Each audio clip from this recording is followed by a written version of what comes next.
Okay, welcome to mikescottbaseball.com.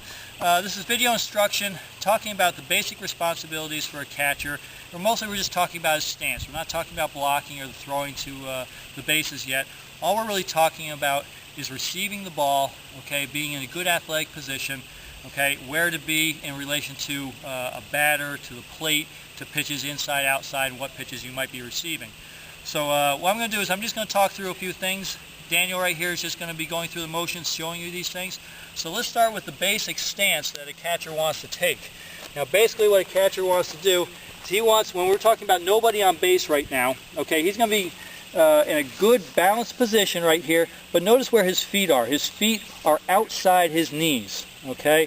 We see way too many little leaguers that get in this type of stance where they put their feet really close together and they're receiving a ball like this.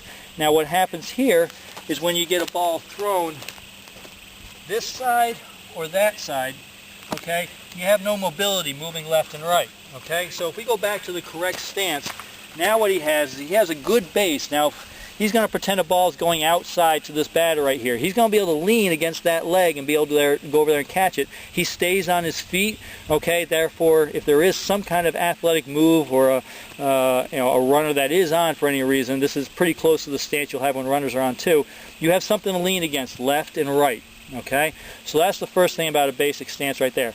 Now, let's start talking a little bit about, one other fault that I'll see sometimes that catchers do, they tend to sit on one foot. Yeah, they tend to do this type of move, okay? Now again, you might be able to lean a little bit on the outside pitch right here, but the inside pitch, everything's going to kind of collapse a little bit, okay? You're not going to have a real good base right there, and also it's not a very good athletic position to explode out of and to block balls. So we go back to the proper stance right here, okay?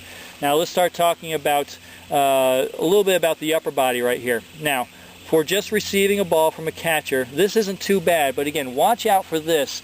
Young catchers tend to do this. They tend to have a very straight back, okay, and they tend to keep that glove very close to their body, okay. They tend to do one of these. Again, not a very athletic move, very difficult to stop lower pitches on this. So what you want to do is you want to get your hands out in front a little bit, okay? You want to get that glove out in front, and your upper body, you want to just make sure if it's leaning in any direction, it's leaning a little bit forward, okay? That way you're ready to collapse on a ball if it's going to be a blocked pitch down there, okay? Now let's talk about quickly about different types of pitches that you're going to be receiving. Let's talk about the fastball first, okay? Now a fastball, for the most part, the glove position is pretty good right now. If you're going to be receiving a fastball, the glove should be just above the knees, okay, in that area. Now, if he moves left or right, let's say it's an inside pitch to this batter right now. He's going to move to the inside, okay? He's going to still try to, he has something to lean against. He's going to be able to try to keep it inside his body right there. You do not want to move back to the regular position and just move your arms. You don't want to just move your arm, because now that makes it look like a ball, okay? But if you can, as a catcher, you try to lean over. That's where that good spot is again. Good basic balance right there, strong on each side. Now let's say that he's going to line up for an inside pitch, okay?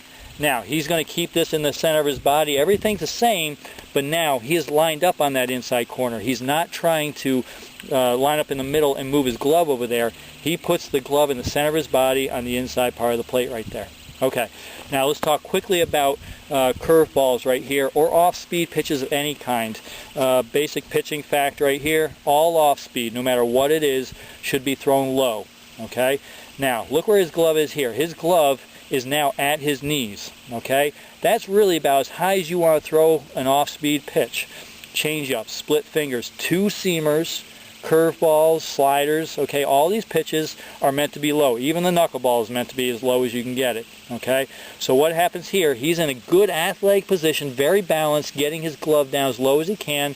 Now one thing I want to talk to you quickly about here is he's going to bring his glove up for a second, okay? Now, at this pitch right here, okay, I've talked to a lot of umpires. If an off-speed pitch is coming and he has his glove right there, and the ball comes down here, he's going to go after and get that. Now see how he's smothering the ball right there? Okay? His toe of his glove is going down. Umpires say a lot of times they watch for that toe turning over and going down. That's how they can tell really if the ball got low. So that's another reason why you got to start your glove low. So he's going to start his glove low here. Okay? Now a pitch that's coming down, he can keep the toe up, okay, and still catch it in that position. Okay? So off speed, it's very important to have that glove low. Especially, even on fastballs, it's good to have the glove lower than it is higher, because on low pitches, again, you can get to the ball a little bit sooner, okay, and you don't smother it quite as much. Okay. Now, one other thing we're going to talk about, and we will look at it from another angle here, is how far to be behind your the batter or behind the plate.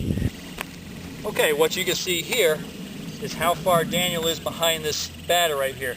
Now, if Adam comes down and he stops his swing right about here, you're going to see where this bat is. Okay, actually bring the bat back just a little bit, right about here. Now you can see he has plenty of clearance right here. There's no way his bat is going to hit that glove. You want to try to get as close as you can without hitting the glove. Now, at this point right here, okay, he has plenty of room to catch it without it getting in the way of the bat right there. He's also in a good position whether this ball bounces, okay, he can short hop it right there. Okay, you can take your bat back up there now.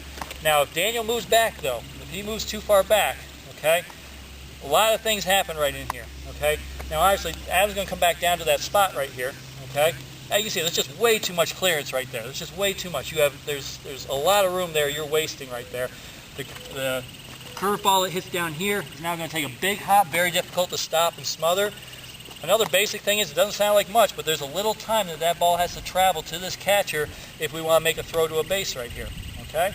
Whenever you have pitchers that throw the ball soft and have curveballs, it's very important for a catcher to be up as close as he can.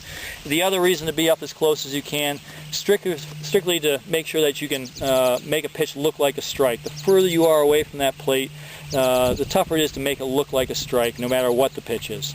Okay.